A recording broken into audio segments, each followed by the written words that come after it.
All right. Welcome to the Knife Show, where we dissect the human psyche and society. My name is Denzel Mensa, and I'm an ENFJ. And my name is Joyce, and I'm an INFJ. And And today we are here with Melina, our first guest on the Knife Show. And I think that y'all are going to be in for a real surprise. This is about to be a really interesting NF discussion. So put on your seatbelts if you're an intuitive, or maybe even not an intuitive, because I think we're about to go pretty nebula here. So, Melina, for those who don't know who are you? And how did you come across our channel?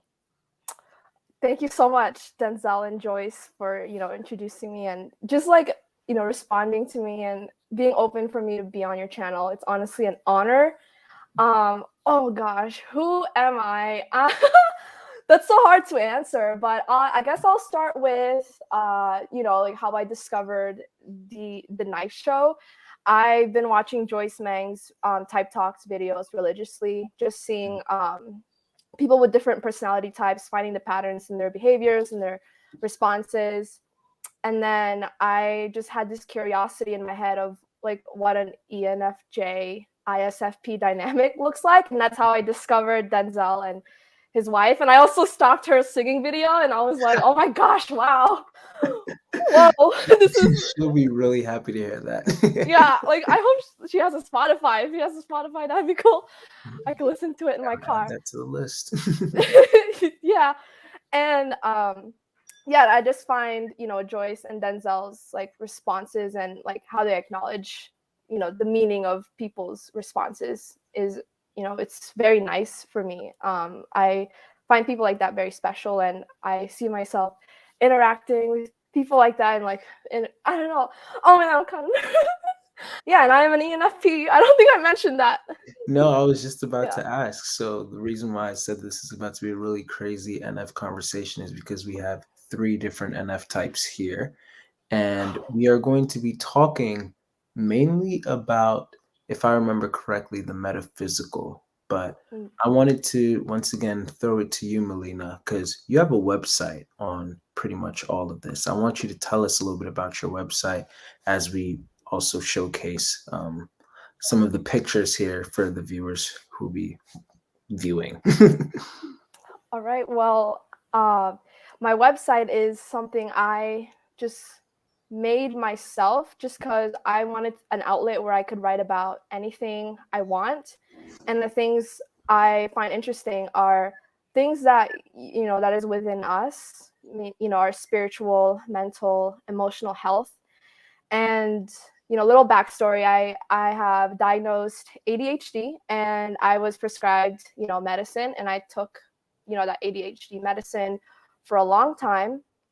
And I just knew that this kind of treatment is not sustainable for me. And not to say that people with ADHD shouldn't be medicated, but I realized that to actually take I was the reason why my ADHD symptoms were really bad was because I was neglecting my spiritual health. And I just discovered this pretty recently, probably a few months ago, is there is a such thing as spiritual health, not just physical and mental. And ever since knowing that, it's been a pretty life changing. And I wanted to like I guess my way of navigating spirituality is also learning about different worldly religions, specifically like Christianity. I find Christianity to be, I don't know, it's more like alluring to me, if that's the right word. But I'm still investigating, so that's For where I'm at. sure. Yeah. Do you ascribe to a faith or a religion? Or are you literally like the stereotypical ENFP explorer of all thoughts? Yeah, I would say the latter. Like I love exploring. I love the idea of, like I do go to church. I go to Bible study as well. Okay, cool. And this is my way of really investigating Christianity, um and I also play devil's advocate in those Bible studies. I want to see where people's hearts are coming from, I want to see what their responses are like. Like, for example, what if you encounter someone who is in the LGBTQ community? How do you treat them? Would you treat them how like the Pharisees treated them, which is like people, the bad people in the Bible, or like would you treat them like how Jesus would treat them? I just know that it's possible for for LGBTQ community to be so welcomed and be treated fairly as other Jesus followers by the church, if that makes sense. Yeah, it makes sense to me.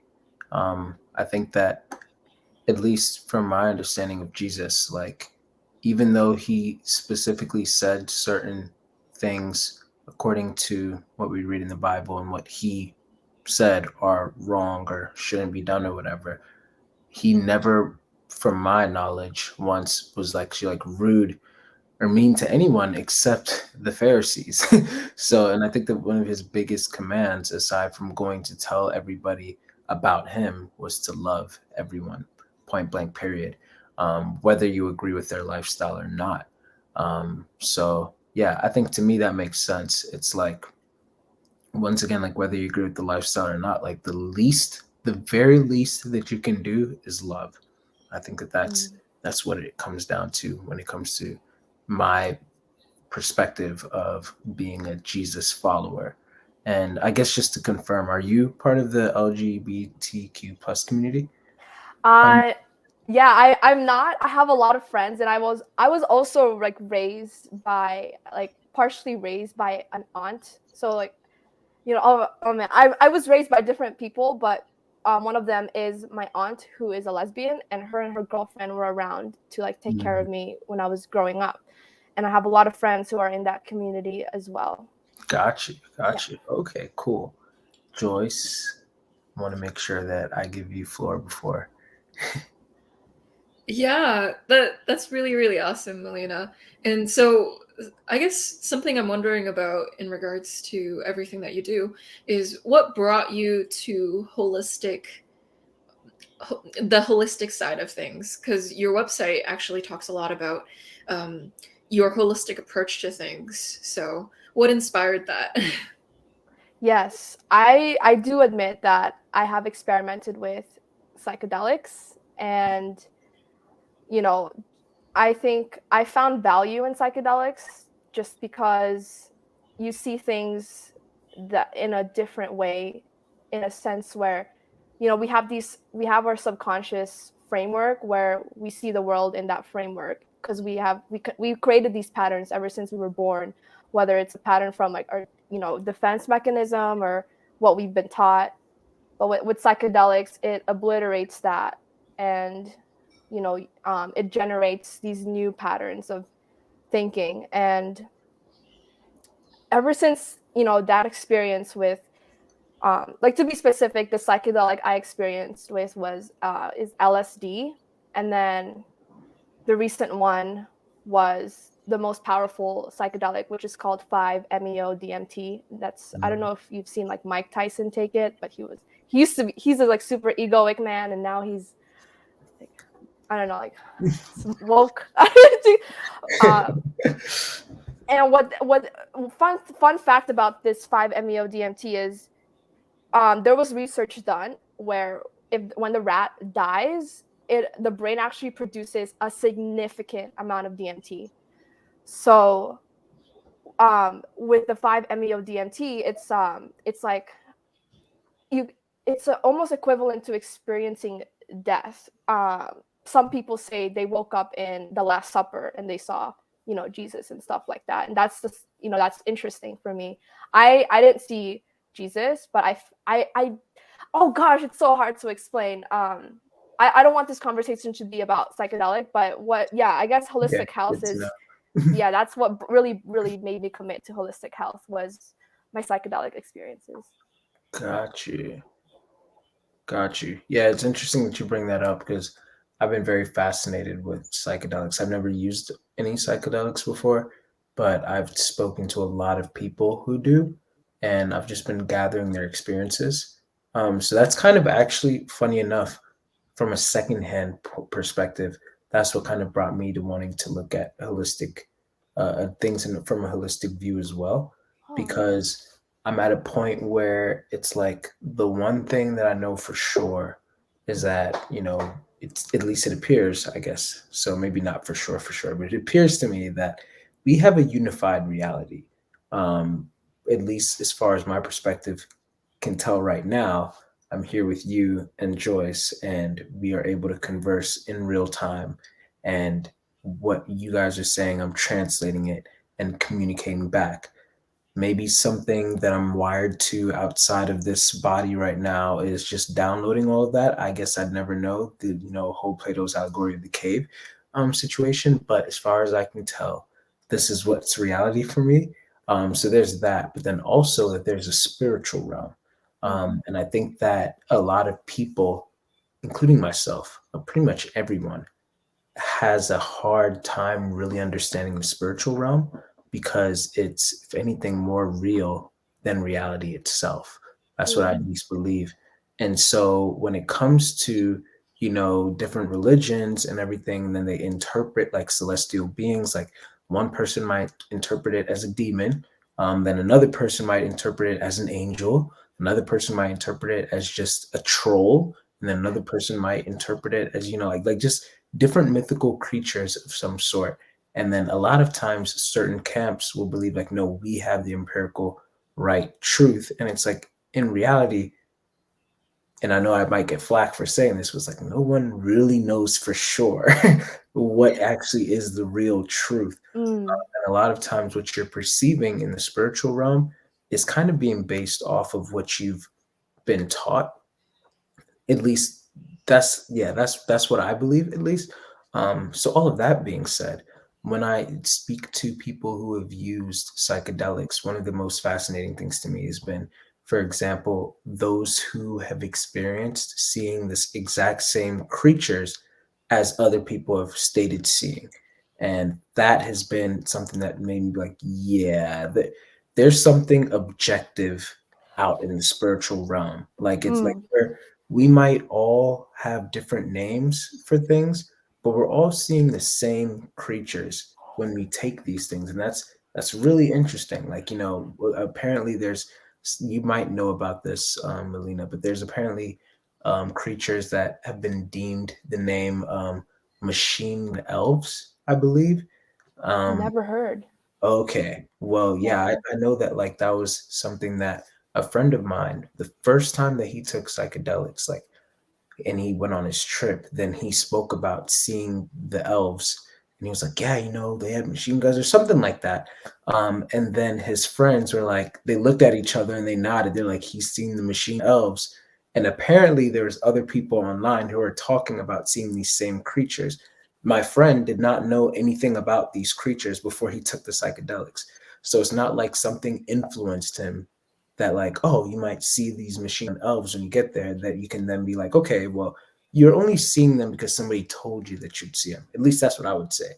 But if he had no idea about him before, and then he comes out and then he's talking to his friends and they're like, yeah, we saw those things too, it's like, oh, that's, pun intended, trippy. And so, then you have to figure out, like, okay, what actually is going on here?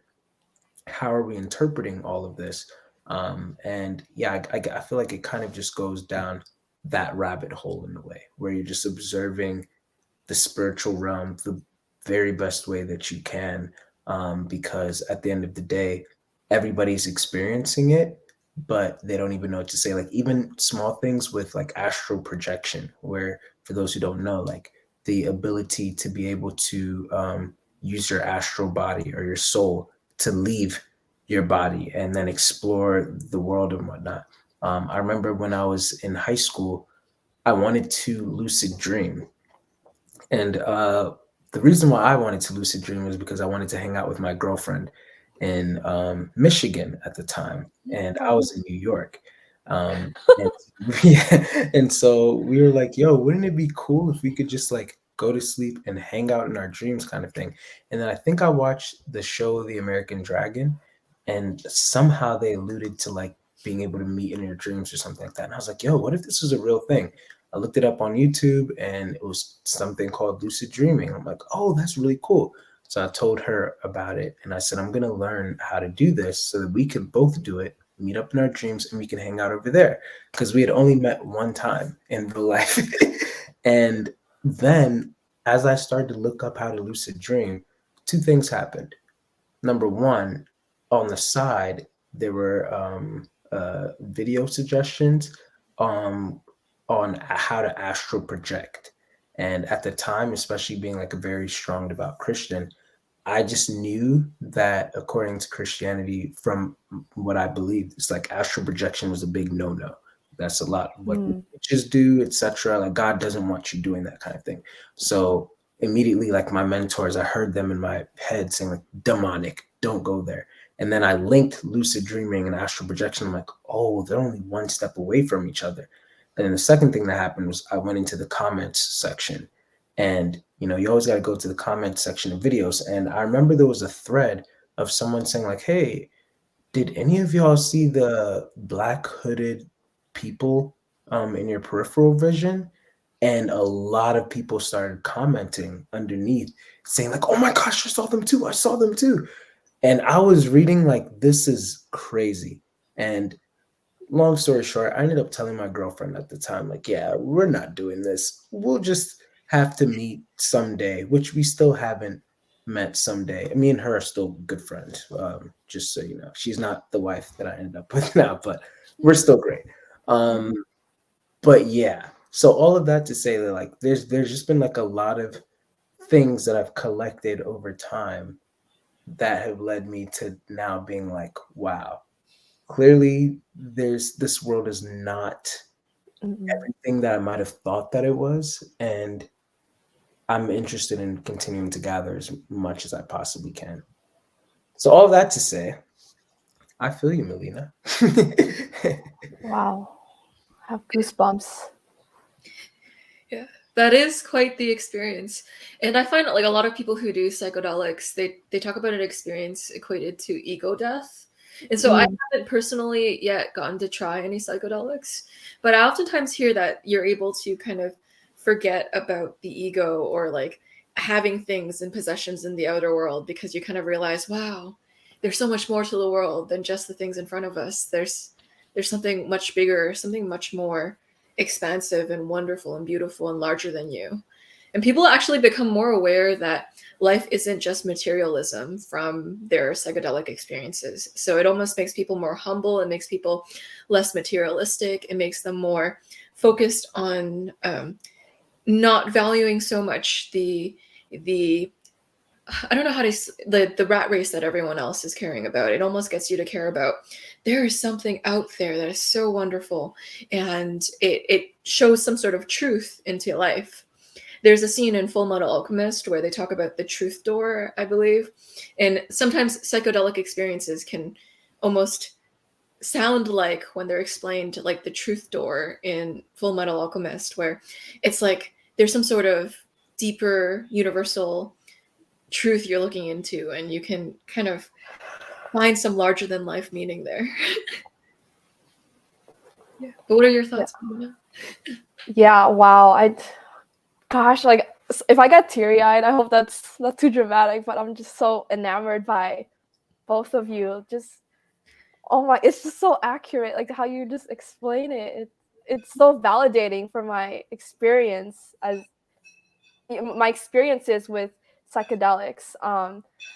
It it's I mean, oh my god, I don't know, just because it's a very very very personal experience, very personal, and I'm to be honest, I'm afraid to sound crazy to you guys, just because We're NFs. There's no like we live in woo woo. So yes. I was gonna say, I honestly don't believe that you can sound crazy to both me and Joyce. Like that, Oh, okay. that ship, yeah, is not even there. Okay.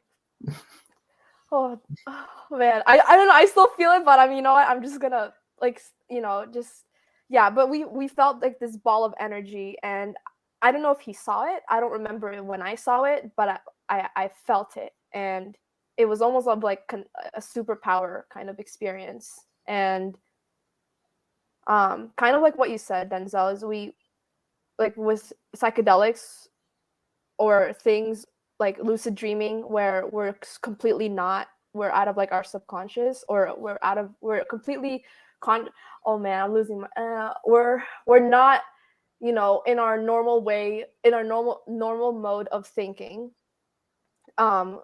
It's We experience this other reality that is objective, that is not based off of our subconscious patterns. Mm-hmm. And I don't know, I guess I just wanted to share that experience of with oh man, I'm sorry. No, it's cool. It's cool. Although I do remember that you said that you didn't want this conversation to be about psychedelics. So I Yeah. just want to make sure that I'm Mhm. giving you the opportunity to steer it back into the direction that you Yes. wanted to really go down and explore. Yeah. Thank you for that. I needed that guidance. No problem. So Yeah, but it's yeah. also because it's not because we don't want to talk about psychedelics. We like the topic. We Yeah. just want to make sure you feel comfortable. So if you Yes. want to keep talking about it, then you can. But if you don't want to, feel free to go another direction. Because Okay. sometimes people feel self-conscious about it because they want to talk Yeah. about it, but they just Yeah. want to make sure you feel okay with talking about it too. Oh, okay. Yes. Yes, please. So I wrote a poem called APAF, which pretty much means astral projection as bleep.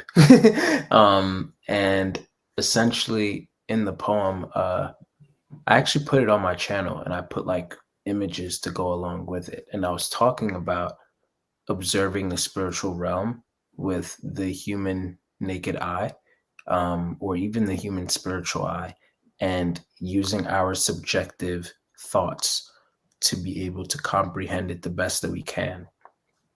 And in doing so, I think that one of the biggest phenomenons that tends to happen is that we tend to look at, for example, the color orange, and then I might call it red, Joyce might call it yellow, Melina might even call it blue.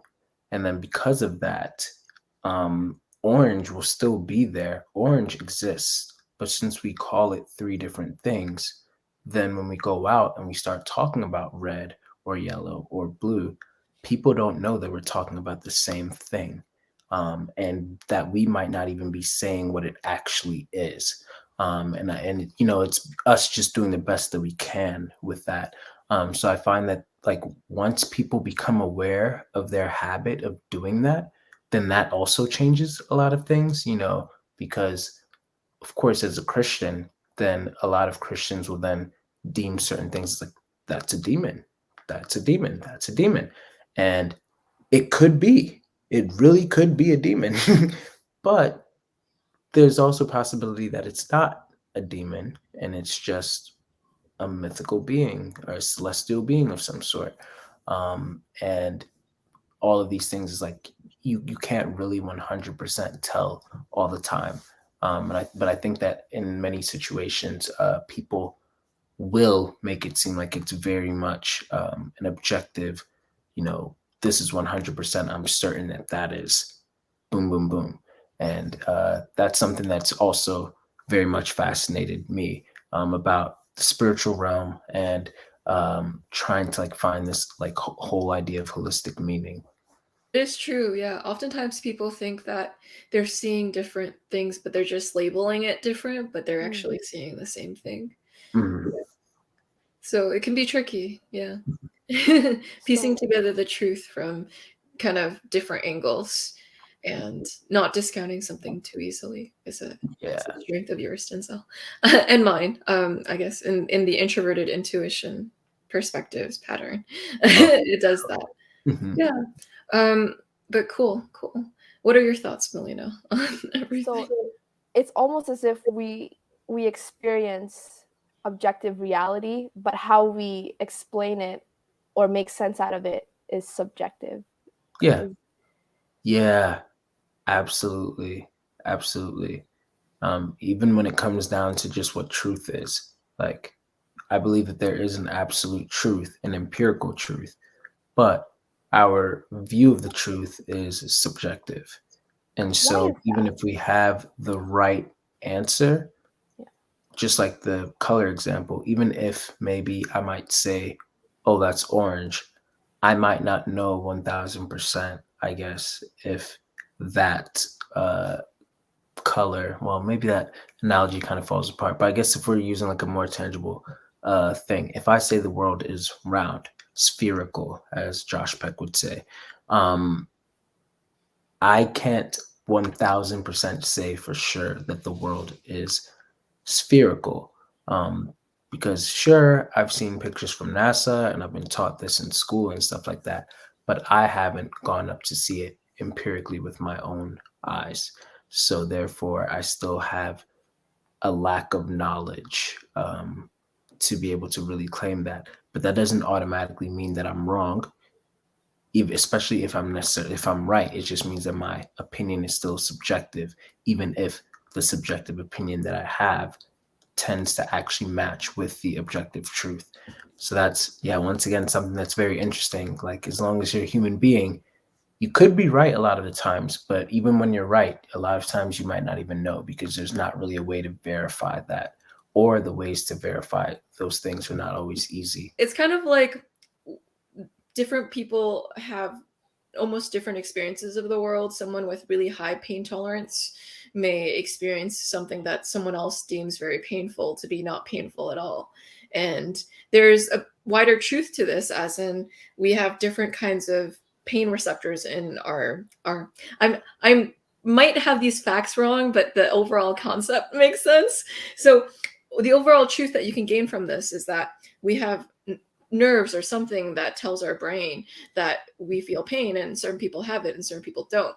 But the subjective experiences of that thing are completely different depending on a person's pain tolerance. Like, one person might take a hot shower and really feel it, and another person may take it and not feel it at all due to their receptor problems or their receptor things. That's really good. I'm gonna steal that from you. Yeah. And that's why everyone sees a different reality, because we all have our different experiences, but our experiences tell us a grander whole of what's really, really going on. Huh. So why do you think, why do you think everybody experiences things differently? Like, what is controlling that is like, my question. Is it supposed to be like that? I don't know. It's like, why is it like that, where everybody experiences or they need to experience that sensory to be able to establish that it's real? For me, it's I don't like. For me, I have to feel it in order for me to think it's real. I have to be able to feel it. Like, I'm not really worried about seeing it with my eyes, but I don't know. Some people really rely on their senses to establish truth, but is that really the only way to know what's true, is using our senses and experiencing through that? That's a really good question, because from the jump, I want to say yes, but I guess then goes down the rabbit hole of like, well, what's really truth? Because you can think of a lot of things like the Pygmalion effect or the placebo effect, and a lot of times, even with what we see from the Matrix, when you tell someone something, even if it's not truth in that moment, because you tell them that, sometimes it becomes truth. Because it seeds that, it creates a self-fulfilling prophecy of some sort. So because you're able to create that self-fulfilling prophecy in that way, and in a way like create truth, then yeah, I think that that's something that's like, I think that's something that's really, actually, no, there, depending on the truth that you're looking for, you can have different methods of observing that truth. And unfortunately, there's always going to be some way that you can shift through things to even make it seem as if nothing is really true. Because once again, uh, even if, for example, going back to that spherical earth thing, if I went ahead and I actually did find a way to get into NASA and go actually look at the Earth. Number one, you could already probably think from there, like, well, how do we know that what I'm seeing is actually Earth and not just a hologram that's in the window of the NASA spaceship? And I'm Right. not really, and I never really actually left Earth, but it made some kind of thing that made me look like I left Earth. It made me feel like I left Earth, kind of thing. So there's already that. But let's say if that didn't even happen, what if I really was able to shoot up into space and I was able to actually verify, like, no, I'm actually looking at the Earth right now and it's a sphere and everything? Even then, again, if something like the Matrix is real and Plato's allegory of the cave, then one could still say that, like, this reality that I'm viewing is still, even then, probably subjective, because I would not be able to really know that I'm really awake. As in, I feel like I'm awake, but if this is me right now, and then what the real actual me is actually somewhere beyond where I'm at right now, and then he's Mm. plugged up, like, ever since I was born, then he was automatically plugged up into some machine, and he's just in this incubator, and the machine, for as long as I could remember, has, like, just been downloading this reality that I'm experiencing into my mind. And in that reality, like the real reality, it's actually a flat earth, but then they're controlling whatever's being downloaded into my mind so that I can see these pretty women and this spherical world and this that. It's like you can't know 1000% for sure. And so eventually you think about that enough and you just go crazy, or you just accept that, hey, you know what, life probably just isn't real. And even though it's not real, then forget it. And I think that the movie Free Guy, I don't know if either of you have seen that movie before, but it's really good. Um, Essentially, and I'm gonna try not to spoil it for you guys, but essentially, it's this man who he's in a video game, and he didn't know. Nobody in the video game knows that they're in a video game. They think it's just like real life. They don't know that they're actually like CPUs, like they're just computer, like parts of the computer system. But this man, he somehow ends up becoming knowledge, like he becomes aware that he's a part of the computer system, and then he breaks out of the routine that he does every time while he's in the video game. And then before you know it, he starts acting outside of what the people who are playing the video games are doing. So like we can imagine, like just before we got on this call, I was talking about like how I've been playing like Pokemon and everything. And I know that, okay, in playing the game, these are all just, electronics. It's just data and stuff like that. If I push this button, it's going to do this. So I do that, it's going to do that. But then what if all of a sudden, when I tried to tell my Pokemon what to do in the game, it started doing something totally different, and it actually started acting like it was alive and it was conscious and aware. And it's like, whoa, you're not supposed to do that. You're a program. And I feel like, to an extent, like the movie was kind of showing like, well, what if we're like that, but we just don't know, because everyone around him also didn't know until he kind of like told them like, yo, you don't have to do this. Like you're a program, but we're conscious now, kind of thing. So does that make sense? I know that, again, like it's getting like very like abstract. Yeah.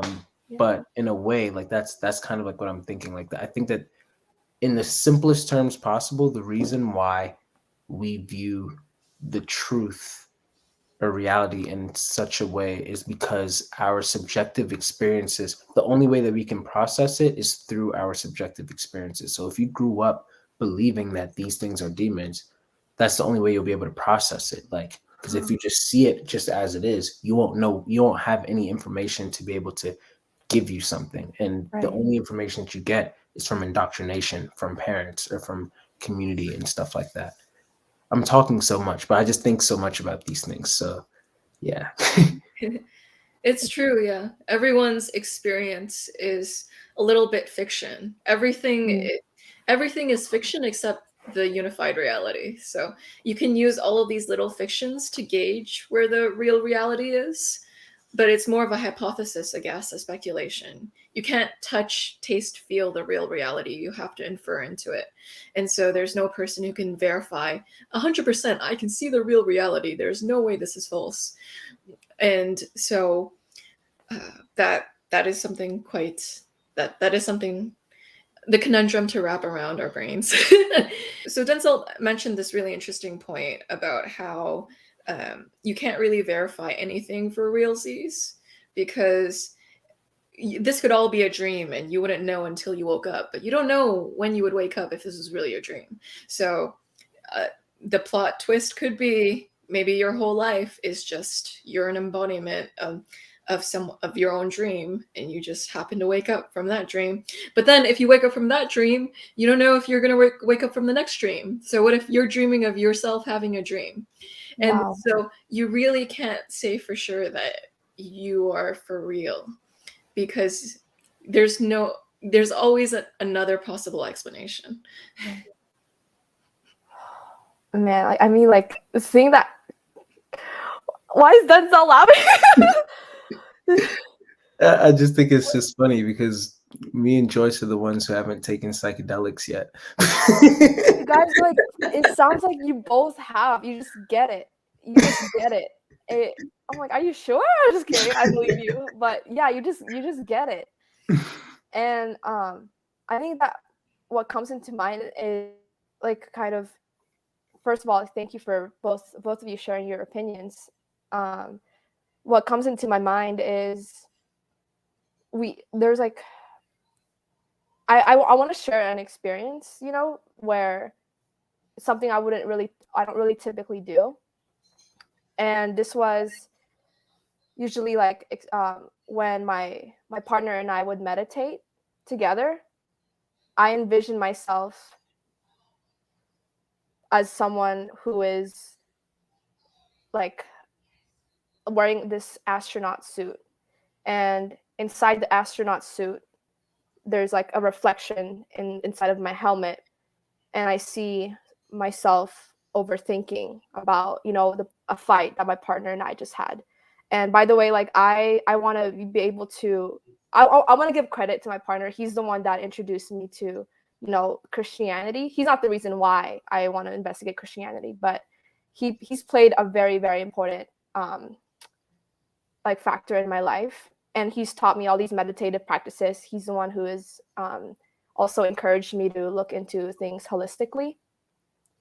And funny enough, he's also an INTJ. I don't know if that's, yeah. And but basically, I picture myself in this astronaut helmet, and I look at myself in that reflection where I'm overthinking, and then I zoom away, and now I'm like this floating person who sees the astronaut that is observing the person inside of their helmet, and then I zoom out and I see someone who is looking at the astronaut. I mean, someone who is looking at someone who is looking at the astronaut. It just keeps going further away, and the further away I get, I would say the word to describe it would be enlightened. The more enlightened I feel, and for the longest time, I think maybe that enlightenment is the objective truth, where there's no resistance, there's no thoughts. It's just floating, like just, you don't have to do anything, you don't have to think anything, you don't have to see anything or hear anything. It's just nothingness, and I feel the enlightenment from that experience. I don't know if you guys ever felt, do you notice yourself feeling in a better mood when you're not really resisting anything? Or I don't know, what. You're onto something, Melina. And so you're closer to objective reality when you're not resisting, and I 100% agree with that, because people who are resisting something aren't actually seeing objective reality. They're seeing their filter on reality too, because your filter is how things should be. And when things aren't how they should be, you resist it. And that means that you're resisting reality because you're like, no, no, no, no, what I should have or what I should do or what this should be should take place. So when you're actually letting go of resistances, you're letting go of the shoulds. And that allows you to see reality as it is instead of trying to impose what you want reality to be or what you want to deny about reality or what you want to resist or almost not look at. When you're not resisting reality anymore, you're not cherry picking certain parts of it. You're not like, I only like these parts, so I'll pick these parts. But I'm resisting those parts because those parts are icky. When you're not resisting things, you can actually see reality for what it is because you're like, whatever you are, please come at me. And so whatever you are, show me as you are. And just like unconditional love, it's not saying I only love certain parts of you. It's saying I will love reality no matter how it shows itself to me. And I will accept it no matter how it shows itself to me. For it's almost like a marriage vow. For good or for worse, I'll see you as you are. And that's the way to see reality objectively. It's not picking what you like and hate and then being selective about what parts you'll accept. It's about accepting the totality of it, or else you're always not fully seeing objective reality if you cannot accept it unconditionally. I could cry. That was so beautiful. If I see you cry, I'm gonna cry because I see you crying. This is the same thing with funerals too. Like when I go to funerals, if I see someone else crying in front of me, I would just cry, even if I don't know the person who died. I'm just like, wow, that person's really sad at that person's death. And I'm like, oh. Sorry, Joyce. You probably have a lot of mirror neurons.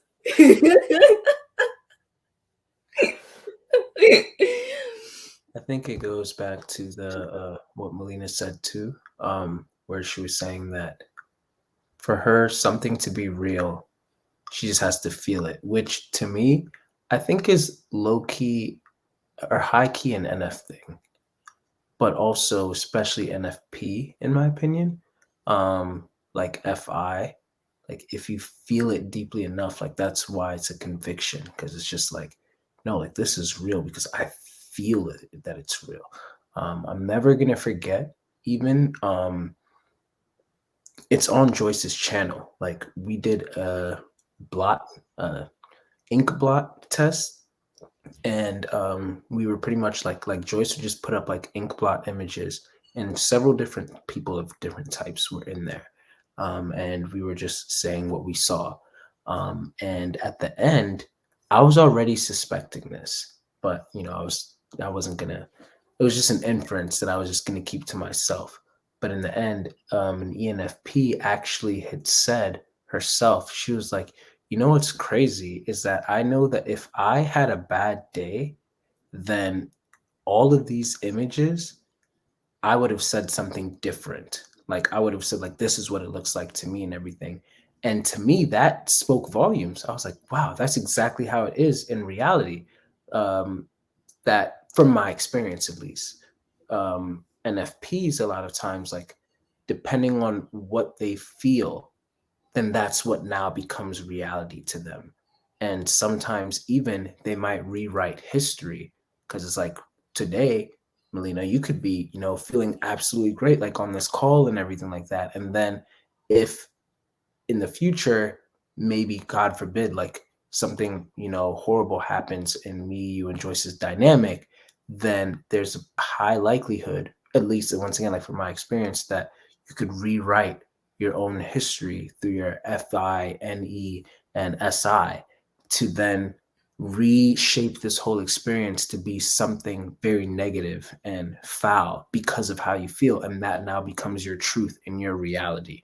And that's why NFPs can be extremely powerful because they can make this reality, the reality that they have, they can make it, they can manifest it into the external world so that everybody can experience it with them. And if it's something great, like, Walt Disney did with Disney World, beautiful. Or if it's something horrible, then that's a whole other different story. Which is why, with NFPs, it's so imperative for them to keep their FI in check, so that whatever world that they're creating for other people to come into, like even for example, like WandaVision. I don't know if either of you have watched that, but I believe that she was an INFP. She created a whole world where, it was great. Everything was kosher, everything was dandy up until she started feeling some type of way. And then all of a sudden things started piercing into it. So yeah, I think that that's something that's really necessary for NFPs to like kind of like keep in check, because it's both a gift and a curse at a time.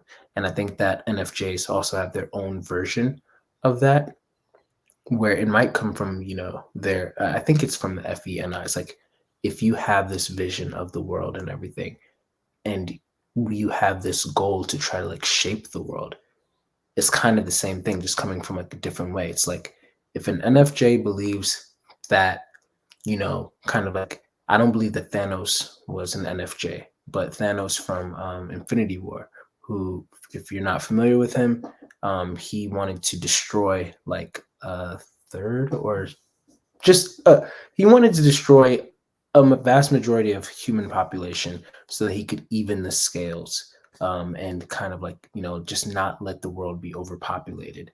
And he really truly believed that he was doing good. And so once an NFJ believes like, no, I really know what's best for the world and for all of you, you guys just don't see my FENI vision, and it becomes very difficult to be able to deter them away from that. And that can be an extreme problem that the NFJ also has to keep in check. So once again, it could be a very powerful thing, but then on the other hand, I guess that's why we have to try to our best to like keep in tune with the unified reality, because I guess no one can really say that there's an empirical or objective reality, which is so trippy to think about. But it's true, or ironically not. You can say that there's an objective reality. I would just say that people cannot verify that their view of objective reality is objective reality. Yeah, like the absolute truth thing. Yeah. It exists. I just don't know if human perception can fully get it right. I think both of you just really solved a lot of my big problems right now. I mean, right now I'm currently dealing with, having healthy relationship conflict with my partner. And some, like what you said, Denzel, like sometimes when my FI is at a dark state, oh my God, I see, oh man, I don't know, I unintentionally make sure the relationship is like hell. I hate admitting it. It's so terrifying for me, but it's true. If someone were to see my relationship dynamic while I'm in a very dark state of mind, it would look like hell, and it would look, I would be a completely different person. And the fact that you say that, I need to really make sure that, is this the objective truth with what I'm feeling? And up till now, I never ever thought about that. Yeah, so like thank you for mentioning that from a, I don't know, like thank you for providing a perspective, like an NFP perspective in terms of experiencing the dark sides of our main cognitive functions. Like this, yeah, you might have, we're seeing a couples therapist, but like wow, this conversation might have been it.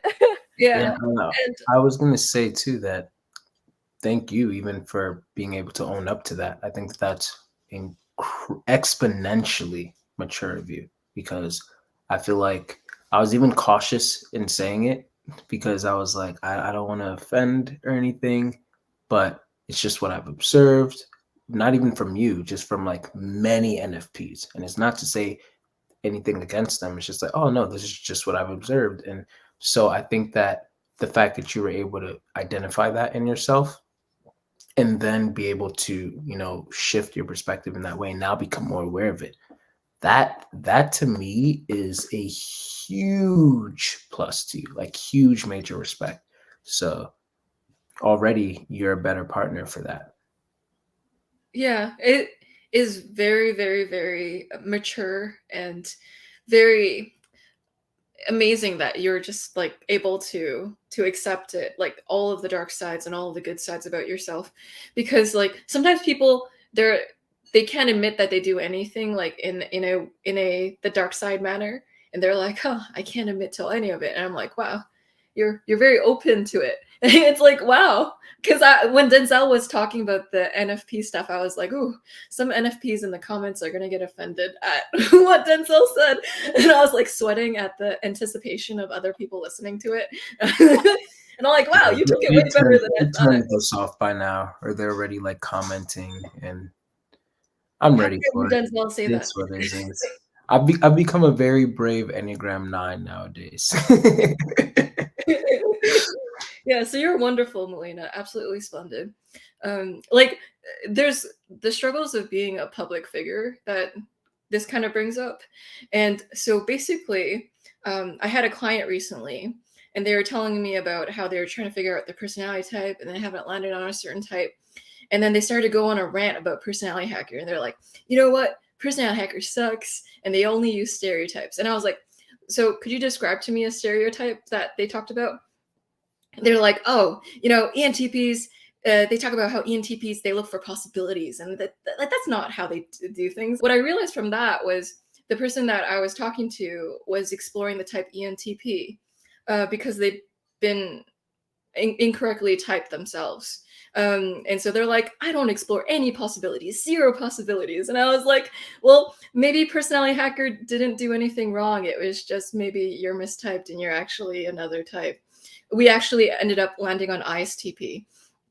And so what this brings up is like sometimes content creators will get a lot of projection from audience members, maybe saying certain things like, what you created was horrible, but maybe it's on their own part because they weren't able to own any of their stuff.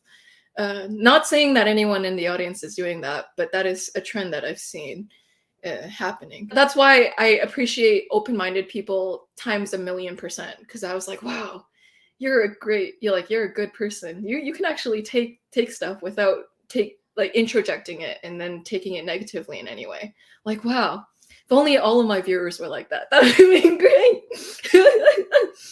I'm so happy you shared that. It's, if anything, like it just, I could see your deep appreciation for open-minded people and people who are willing to admit their dark side. And the fact that you and Denzel carry that aura, the more people you meet, the more I just know that the more people will be more comfortable confronting their dark side and kind of befriending it and nurturing it. So like just the fact that you both have that, I think it's a wonderful addition to this planet that I think could change how everybody treat each other. On that note, we really appreciate you, Melina, coming out and sharing your holistic, psychedelic, deep spiritual side with us today. And I know that I know that you're a little bit starstruck, but we're really happy to see you. You'd make a really good reaction video channel, just being able to react to videos you see online. Because I was very entertained watching you getting very moved throughout this entire chat. Yeah, I was just so immersed. Yeah, Melina, I'm really glad that we were able to host you on here today, and we are able to go a little bit of a different direction this time with the knife show. And I want everyone to make sure that you check out Melina's website. It's going to be in the description. And Melina, is there anywhere that people can follow you, like whether it be on Twitter or Instagram, or do you have any books out, like anything that you want to shout out while you're here? Yeah, thank you. That's so sweet. I don't have any social media. I'm not a social media person. But I appreciate you mentioning my website. That means a lot to me. Yeah, for sure. No problem. And thanks everyone for watching. And until next time, stay sharp. Stay sharp.